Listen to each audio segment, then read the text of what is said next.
Drenagem linfática no pós-operatório de lipoaspiração, abdominoplastia e cirurgia de mamas.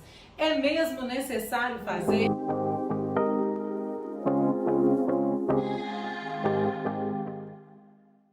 Bem-vindos a mais um vídeo aqui do VCP. Eu sou Juliana Oliveira, sou fisioterapeuta e nutricionista.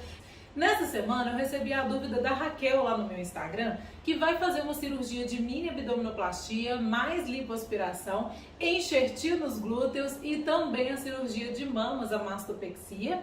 E ela ficou com dúvida porque sempre escuta todo mundo falar que a drenagem linfática no pós-operatório é muito importante, mas o cirurgião plástico dela não recomendou que ela fizesse. Então, eu queria explicar um pouquinho melhor essa questão da drenagem linfática, porque realmente isso gera muita dúvida mesmo no pós-operatório.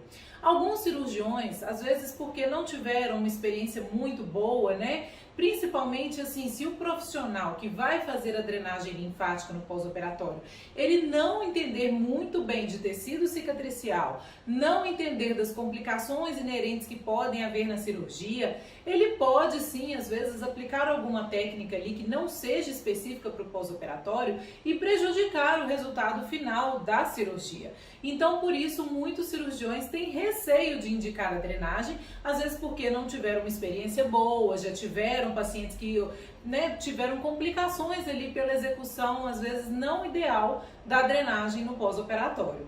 Mas um ponto que precisa ficar muito claro e que as pessoas às vezes confundem, porque a Raquel, por exemplo, ela queria fazer a drenagem linfática porque ela tem medo de ter fibrose, seromas, complicações ali no pós-operatório e achava que a drenagem ia prevenir todas essas complicações. Isso tem que ficar muito claro. A drenagem linfática, ela não tem o objetivo de prevenir complicações como essas, as fibroses, o seroma, mas sim ela vai ajudar no processo de melhora do edema, do inchaço, trazer um conforto para você na cirurgia. Então eu já até fiz aqui outro vídeo falando sobre isso aqui no canal e é uma coisa que as pessoas têm que ficar conscientes de que drenagem linfática não é tudo que você precisa fazer no pós-operatório. E aí eu sei que você vai estar se perguntando nesse momento, mas Ju, se a drenagem linfática não é o que previne esse tipo de complicação, o que deve ser feito então para prevenir essas complicações? Então, baseado na minha experiência clínica e na minha experiência pessoal também, que já passei por cirurgias plásticas, já até mostrei outros vídeos aqui no canal falando dessa minha experiência, eu dividi em 3 passos e o último passo é o que poucas pessoas sabem, mas você precisa saber. Então fica aqui até o final para você entender tudo. O primeiro passo importante para poder prevenir esse tipo de complicação que eu falei, como as fibroses e os seromas, se é o que você tem receio, é fazer uma compressão adequada ali depois no seu pós-operatório. Então, por isso que o uso das cintas, os acessórios que o seu cirurgião indicar, por exemplo, a espuma, as talas em um outro momento, ou até mesmo a aplicação do taping, eu também já fiz vídeo aqui mostrando, eu utilizei o taping no meu pós-operatório e realmente vejo muitas vantagens na aplicação ali logo após o procedimento cirúrgico, para poder exatamente fazer essa compressão, uma compressão uniforme em toda a região onde você fez a lipoaspiração ou a abdominoplastia e realmente atuar ali para que esse seroma, que é causado por causa de um espaço morto que fica ali depois da cirurgia, que o organismo pode preencher ali com líquido, ele não aconteça. Assim como também as fibroses, que é um excesso de tecido cicatricial depositado, se acontecer esse excesso, essa compressão ajude para que esse excesso não se deposite de uma maneira muito exagerada e faça uma reabsorção. Então, saber o que você precisa usar e a compressão ideal para cada fase da sua cicatrização, do seu período de pós-operatório, é importantíssimo. O segundo passo que não pode faltar também é você saber os movimentos certos e os movimentos que você não pode fazer de jeito nenhum no seu pós, que podem prejudicar o processo cicatricial. Às vezes os pacientes não têm uma orientação muito clara em relação a essa questão e acabam fazendo ali movimentos que não são interessantes e podem contribuir mesmo para a formação de seroma. Então, você precisa ter, né, todas essas orientações e ter muito claro essa questão dos movimentos para não haver abusos e você não prejudicar o seu resultado. E o passo 3, que é o que eu considero importantíssimo e é o que muitas pessoas não têm consciência, não sabem, e eu mesma na minha cirurgia pude, né, fazer todo esse processo e ver como a minha recuperação foi muito mais tranquila. Além da minha recuperação, eu vejo também nas pacientes que eu acompanho, né, e que você vai ouvir delas mesmo os benefícios que elas sentiram. Olá, meu nome é Elizabeth Rezende. Há 20 dias eu fiz uma cirurgia plástica de abdominoplastia com lipoescultura. Interessei em fazer esse acompanhamento nutricional com a doutora primeiramente por causa da cirurgia. Olá, meu nome é Amélia. Eu resolvi fazer a cirurgia e comecei a procurar no YouTube vídeos de depoimento de mulheres que tinham feito mama e abdômen. E nisso eu encontrei um vídeo da doutora Juliana e comecei a assistir e me interessei. Então eu mandei mensagem, resolvi fazer com a doutora Juliana essa experiência, né? De poder fazer uma reeducação alimentar, melhorar minha alimentação antes da cirurgia. Eu fiz a cirurgia já fazem 20 dias. A minha recuperação foi muito tranquila. Eu vou até mandar uma foto para a doutora para vocês verem as minhas costas. Eu não tive nenhum roxo, nenhum hematoma nas minhas costas. Eu me senti muito forte. E uma outra coisa que eu percebi que a minha recuperação foi muito rápida. Eu não tive problema intestinal, que normalmente muitas meninas reclamam que teve problema para ir no banheiro nos primeiros dias. Eu fui no banheiro no segundo dia. E uma outra coisa muito comum que as meninas sempre comentam que tem é muita coceira. Mas eu não tive nenhuma coceira até agora, nem na cicatriz, nem onde eu fiz a lipoaspiração, nem onde eu fiz a abdominoplastia. Então, eu também acredito que isso seja um dos benefícios em relação à alimentação correta antes e até agora eu continuo seguindo. A doutora passa coisas muito simples, coisas assim fáceis de encontrar, nada caro, né? Porque às vezes a gente vai no nutricionista e chega lá, passa aquele tanto de coisa caríssima, né, para comprar, para comer. Com ela não tem isso. É tudo muito fácil, muito simples.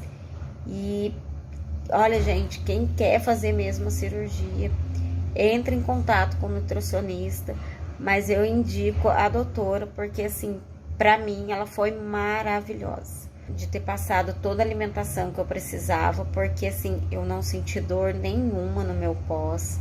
Não fiquei inchada, eu fiz as drenagens, abri a cinta, não ficava inchada. Falando por mim, foi a melhor coisa. Eu tenho que agradecer muito a você, doutora Juliana, por tudo, por ter me acompanhado, por ter respondido todas as minhas mensagens, tirado as minhas dúvidas, me ajudado, porque assim, tudo correu muito bem. A doutora também me orienta em relação à parte fisioterapeuta.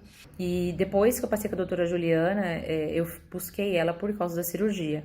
Mas eu quero levar isso para minha vida inteira. Eu tento passar para o máximo de pessoas possíveis essa questão alimentar, do quanto é importante, do quanto é essencial realmente para o nosso dia a dia, para a gente se sentir bem, para a gente se sentir melhor. Super indicaria para todos vocês estão vendo esse vídeo. Busquem a doutora Juliana, porque para mim ela é realmente a melhor fisioterapeuta e nutricionista. Alguém realmente experiente, focado em pré e pós-operatório, porque realmente é de extrema importância. Então, esse é o passo 3. Cuidar da sua alimentação. Saber quais alimentos são benéficos, quais são prejudiciais e, além de saber quais são esses alimentos, as quantidades ideais para você. Porque essas quantidades vai depender da sua idade, da cirurgia que você realizou, da sua estrutura corporal. Então, não adianta às vezes a gente achar que alimentações genéricas, né, dicas genéricas que a gente encontra por aí vai ser suficiente para você ter uma ótima recuperação. Porque você precisa estar ciente realmente da qualidade dos alimentos que você vai escolher e da quantidade, da forma como você vai distribuir eles ali ao longo do dia. Isso é fundamental. Por exemplo, é muito comum eu atender pacientes que chegam para mim com seroma, porque quando eu vou ver ali a distribuição dos alimentos e a quantidade que está consumindo está insuficiente.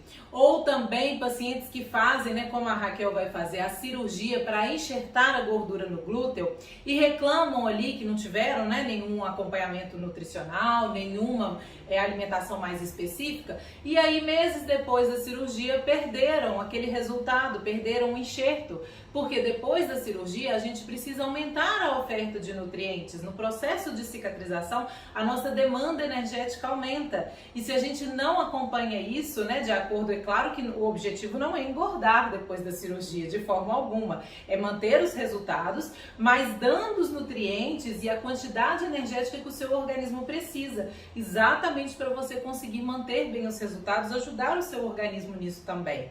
Então, é outro fator que as pessoas não sabem e acabam perdendo ali o resultado, né? Acabam não ficando com um resultado tão satisfatório porque não fizeram esse acompanhamento. E, gente, o que eu tô falando aqui para vocês, né? Essa questão da alimentação, não são informações que você vai encontrar na internet, em blogs, em grupos de WhatsApp, porque ali as informações são muito genéricas. Você precisa entender o que é fundamental para você. E também algumas pessoas reclamam, falam, mas eu fiz acompanhamento com o nutricionista e ele não abordou nada disso, não me explicou nada disso. Gente, também não é qualquer especialidade da nutrição, né, que vai entender desse processo. O nutricionista, ele ou precisa entender, né, todo esse processo da cirurgia plástica, estar ali junto com os pacientes que fazem cirurgia plástica para saber desses processos cicatriciais, quais são as complicações que podem ter na cirurgia, para poder te ajudar. Ele precisa estudar esse assunto específico, porque também, do contrário, a dieta que ele vai te passar, sendo, né, se ele não souber tudo isso, vai ser também uma dieta genérica, não vai ser específica para o processo da cicatrização. Então, por isso que eu falo, né, as pessoas sempre me pedem ajuda lá no Instagram, aqui no YouTube, pedindo para que eu fale, Ju, me manda um cardápio, fala o que eu tenho que fazer. E não é simples assim, eu preciso analisar a sua necessidade para poder realmente fazer com que esse acompanhamento seja efetivo. E por isso mesmo, pensando nessa necessidade que vocês me pedem todos os dias, é que eu criei o programa NutriPlast. Lá no programa você vai ter um acompanhamento comigo, né? Então você vai ter a consulta, nós vamos conversar a respeito da sua necessidade. Você vai ter lá os cardápios, né, com muitas opções, porque afinal de contas, né, se a gente ficar muito limitado ali a certos grupos de alimentos, também não é interessante, mas você vai saber exatamente a quantidade que você precisa, você vai saber como quantificar isso ao longo do dia, saber se você está consumindo a quantidade certa ou não dos alimentos que você precisa. Além de todo esse acompanhamento também na parte de pós-operatório, que eu vejo que as pessoas ficam perdidas demais. Tenho que fazer drenagem? Não tenho? Ju, olha como é que tá a minha evolução. O que eu preciso fazer agora? Qual o tratamento que vai ser mais eficiente para mim? Por quê? Senão as pessoas acabam indo para vários tratamentos que às vezes não está ali no caminho certo para melhor evolução e gastam muito dinheiro com tratamentos que não vão ser específicos, às vezes vão ficar frustradas ali com o resultado final. Então, esse é o objetivo do programa NutriPlast. Eu falo que esse programa era o que eu gostaria que existisse na época que eu fiz a minha primeira cirurgia há 15 anos atrás. Com certeza, se eu tivesse algo nesse sentido para poder guiar ali o que eu precisava fazer, eu não teria ficado tão frustrada, né, com o meu resultado final da minha primeira cirurgia. Eu tive vários problemas, tive muitas fibroses e gastei muito dinheiro com muitos tratamentos que, assim, nem de longe resolveram o meu problema. Então, realmente, é um programa para te guiar, para poder te orientar e nós estarmos bem próximos para que você tenha o melhor resultado da sua cirurgia. Então, se você tem interesse, né, vai fazer cirurgia ou fez e quer conhecer o programa NutriPlast, eu vou deixar o link aqui embaixo fixado nos comentários. E também gostaria de saber de você. Você sabia da importância dessa questão da alimentação para a cirurgia plástica? Não sabia? Já tinha ouvido falar alguma coisa a respeito? Vai fazer cirurgia ainda ou já fez? Quais dúvidas que você tem? Porque isso é importante para que eu possa fazer mais vídeos aqui no canal respondendo a sua dúvida, assim como estou respondendo a dúvida da Raquel. E se você achou importante esse conteúdo, achou que isso pode ajudar outras pessoas, não deixa de compartilhar com elas também. A gente se vê no próximo vídeo e se você também quiser me procurar lá no Instagram, me mandar a sua dúvida por lá, vai ser um prazer. Um beijo, até lá. Tchau!